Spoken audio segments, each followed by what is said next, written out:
Hey, what's up? What's going on, everybody? So this is pretty much episode 2 of Buckhead Shore.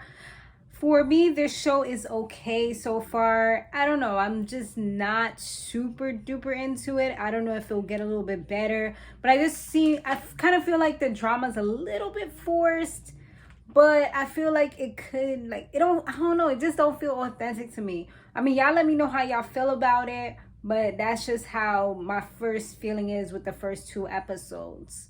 And I don't know if I said in the first one, but I kind of felt like they weren't all friends. Maybe some of them might have been friends or they might have knew each other, but I don't think they were close.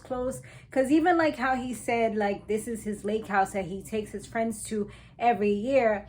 It just seemed like it wasn't those friends that he takes every year. Like, maybe he takes a set of friends, but it's probably not those friends. Because even when he said, all right, guys, like, this is, my lake house and, the rooms, he's telling them where the rooms are and for them to go find it. Like, shouldn't they already know, like, what rooms they usually like to get and stuff like that? I don't know. Maybe it's just my analytical brain kind of saying, things aren't adding up. I don't know. But that was just my thought process. And all right, let's go ahead. I mean, it wasn't a lot of meat and potatoes in this particular episode. Like we know in the previous episode, they said that Savannah was going to be coming through. So she did come through. He claims that he did not have sex with Katie initially, but later on he did go ahead and kind of admit that he did. When the producers had asked him, like, did you do it? He kind of seemed like he had amnesia, or like, how when they be like, I don't know nothing, or I don't know what you're talking about, bro. Like, that's kind of was what he was pretty much doing. So Katie said that she didn't know that Savannah and Parker were together, or that they were dating or anything like that. So that's why what she did, she kind of did it out of spite as well. Maybe she found out. I mean, they didn't really give full details as yet. I guess they're trying to build it up.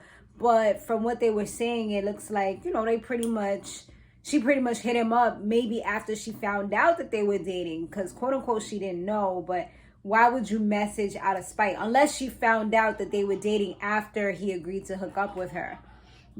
So anyway, Chelsea, she's finally feeling better from this UTI that she said she had. Like I said, I feel like it was more so maybe a yeast infection, but because a UTI, I feel like it wouldn't clean. I mean, I don't know how many days have lapsed within everything, so who knows. But Katie, she did say that she was a little bit annoyed that Bethania, I'm going to say it right, Bethania, encouraged Savannah to come through. But the fact is that she's both of their friends. And that always puts you in an awkward position when you're friends of 2 people that don't really see eye to eye, or may not be close, or whatever, or might be mortal enemies or whatever. It always puts you in the awkward situation, because like, you have some friends that are like, it's either me or them, and you have other friends that are like, I don't care, I'm gonna be both of you guys friends, just don't talk about either one of my friends with me, because I don't want to be put in a messy situation. That's probably more so the type of thing I would do, but it kind of depends. If I knew that person for a long period of time, and I knew this person for a long period of time, then I would be able to have those 2 separate relationships. But if I knew this person for a long amount of time, and this person's fairly new, and I don't really, mess with them like that, then I'm gonna be ride or die for this one right here. Like, you can't tell me nothing about this person. You know what I'm saying? So it just kind of depends for me personally on the dynamic. So this guy with the hat, his name is actually Pat. Rhymes, right?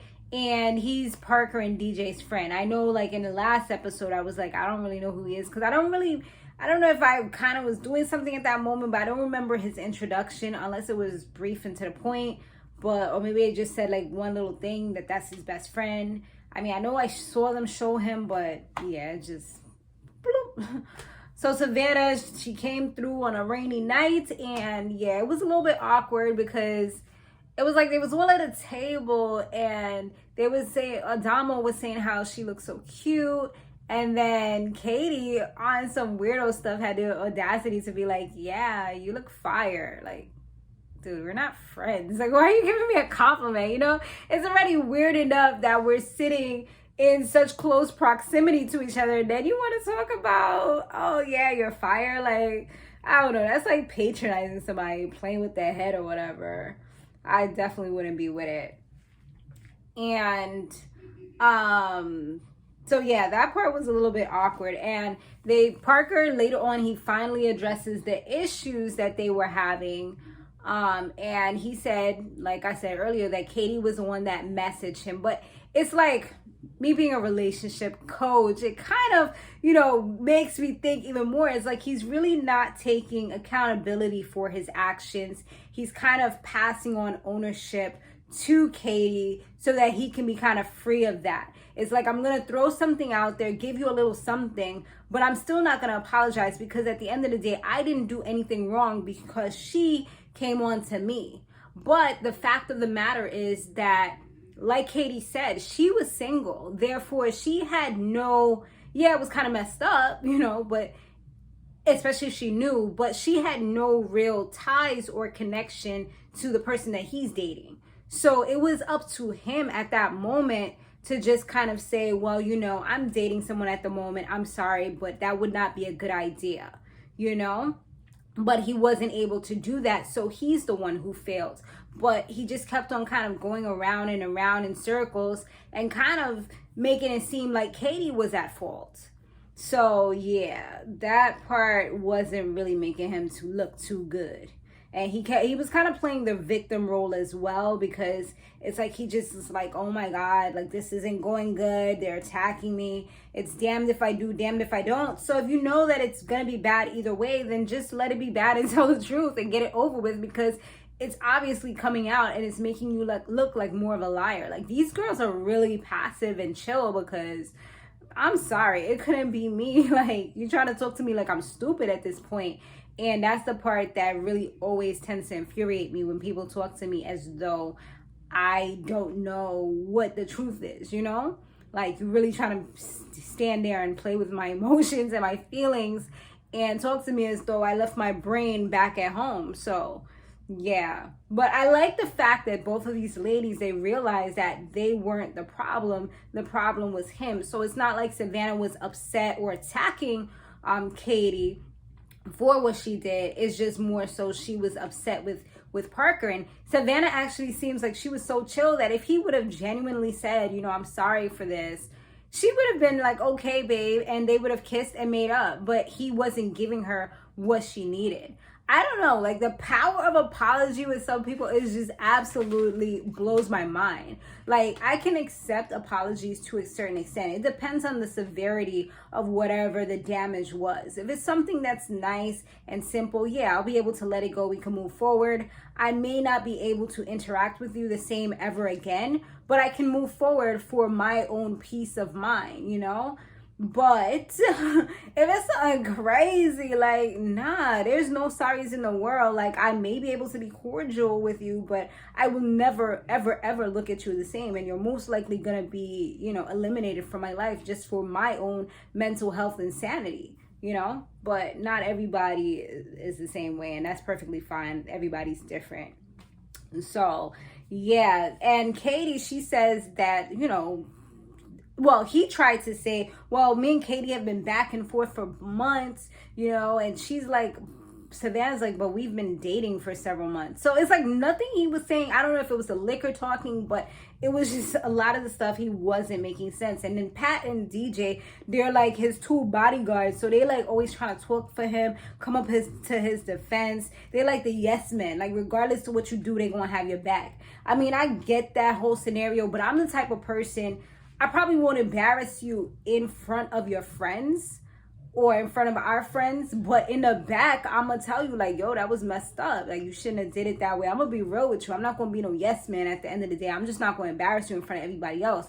But they're doing both. Like, they're not embarrassing him in front of anybody, which is, that's a W man's, but they're also not holding him accountable. They're just kind of being like a crutch for him. So that's where the problem is lying, where he's going to continue to go in these patterns if he has these people that are kind of coddling him, Now he's starting to Pat was starting to argue with Adamo, and they was going back and forth, and that was getting ugly. But at the end of the day, I think Pat is closer to Parker, because he even told Adamo, like, that's my family right there. It's like, that's kind of the tone that he gave without, like, he's saying, say what you want to say without saying it, okay? What he was really saying was, you can go. Like, at the end of the day, like, you're not even my real buddy or my real friend. Like, this is my family. This is my brother right here. So, if it's between y'all two, you already know you're going to have to pack up. You know what I'm saying? Like, that's what I got from that, you know? There's a lot that's said that can be unspoken just by somebody's tone of voice,